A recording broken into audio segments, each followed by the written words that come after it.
My name is Mary Lillie, and I'm here to tell you about my dear husband, Charles.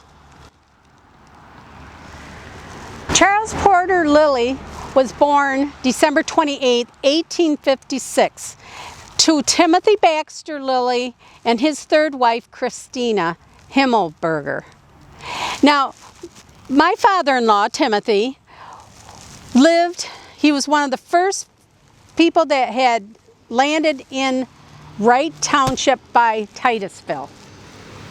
So it'd be out that away. You might remember that there was a Lillie school there, a one-room school. Now, I don't know if that was named after my father-in-law because he had a brother that lived right in acreage right next to him. So it could have been his too. But I'll tell you, Timothy did his job filling that school because he had 3 wives and 20 plus children, depending on which census you looked at. Wow. So Charles went to school in Coopersville, and then he did a little time on a farm, but he decided he was going to go work for Judd Rice, who had a general store on Main Street. He really liked that type of work, and he was really good with the customers. And he's like, this is something I could do. So in 1877, he got together with George Watrous. That name was a very common name in that day, and they were really doing some things in town, Watrous were. They stayed together with that partnership until 1884, at which time Charles went on his own, and it became the Charles P. Lillie store. So I and Charles got together in 1882, and we had 3 children. We had Alice, we had Lee, and we had Calla. And in 1902, our store was doing pretty well, and we needed more room. I had 2 children of my own when Charles and I got married, so we bought the big Victorian house on Main Street. It was a big house, you know, the one with the L on it. It was Victorian, and it was a big lot, and it was really a good fit for our size family. Boy, I remember the days we used to go, we'd all get on our fancy duds, and Eastmanville was a booming town back then, and in the summer all these people came from Chicago, came from out of town to their cottages on the river and threw these big bashes. We had a great time. We'd get in the car and we'd roll on down 68th Avenue. It's right by the river, and we would party into the early mornings. Those were good times. Those were good times. Anyway, in 1900, he needed more space. He said, I've got to put an addition on that store. And so he doubled that store in size in 1900, and he was so dedicated to the customers. Now keep in mind, it was groceries and dry goods. 1900, Coopersville was really booming. By 1902, we had the Interurban, and we had the train. So I mean, it was really a busy town. And he was dedicated to his customer. They were going to get what they wanted. And sometimes it meant him traveling. And he would go to New York. He'd get on the train, go to New York, and check out the fashion shows and get the what was modern stuff into little town of Coopersville. He wanted it to be known as the best little town in best store in West Michigan. And we really think that we were the best little store right here in the whole state. When our sons, Alice and Lee, were of age, they joined the partnership in 1912 and 1914, and we changed the name to say Charles P. Lillie and Sons. But now, my husband, he was just into everything. He was so busy all the time. And he was president of the village several times. He belonged to all the business groups and all the men's groups, and just active. He was in the Masons, and he was in the Odd Fellows.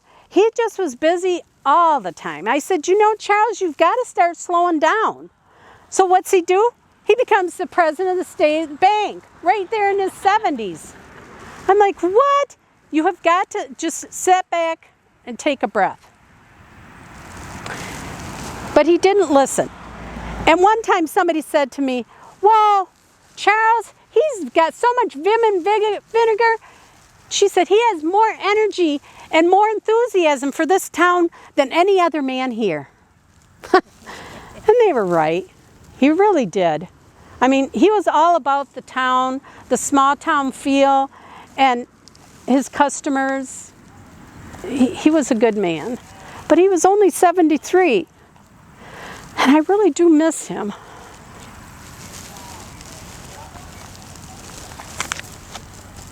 So Charles would not see the future of the Lillie department store. On April 29, 1929, he was taking his customary nap in his store, in his chair, at noon, and that's where they found him deceased. Died of a heart attack. But Mary, she continued to live in that big house.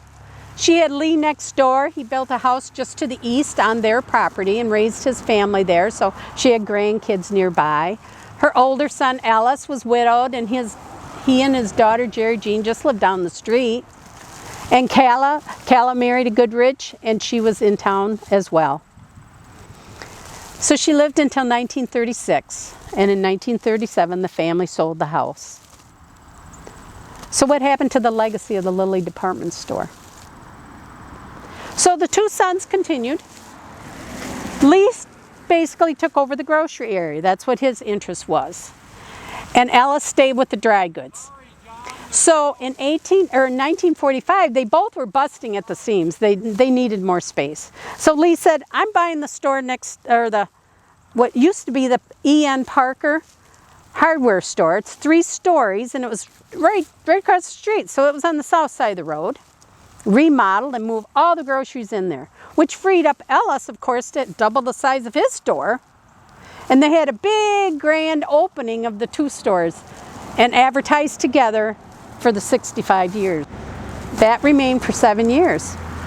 And Lee said, I want a modern grocery store. So next to the Veterans Park on Randall Street, he built a modern day grocery store. It had 3 checkout lanes. It had a meat counter. And it had a parking lot. Something you didn't have on Main Street, right? It stayed there under direction of his son, Tom Lillie. He was manager. And then in 1984, they sold to John Cashmere's, eventually Bob Cashmere's. So what happened to the department store? So Ellis is still on Main Street. And he's broadened. He still did his trips to New York and Chicago, staying up on the fabrics and the modern day fashion. He said, I'm ready to retire. So he got a hold of his son-in-law, Bill McDaniel, who had married his daughter Jerry Jean, and said, it's time to come home. I want to retire. Take over the store. So his daughter Jerry Jean and Bill McDaniels came back and took over the store. The store closed its doors in 1984, just shy of 100 years serving the Coopersville community. If you like to pass these pictures around, take a look at this closely. The building actually that he expanded. You can actually see the old and the new, where he put the addition on. This photo down here is of the E.N. Parker that I had talked about as well, if you're not familiar with that. I want to pass those photos around.